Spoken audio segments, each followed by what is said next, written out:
del Carmen la limpia, inahan sa misyon, modelo sa pagsangyaw kang Kristo.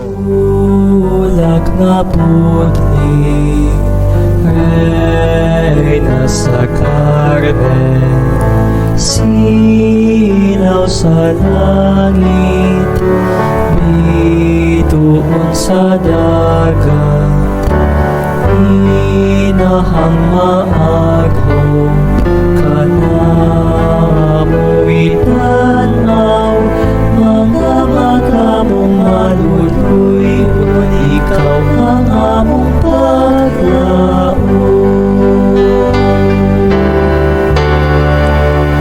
Bago nami bulag, among kang kalipay, sa among pagsulat.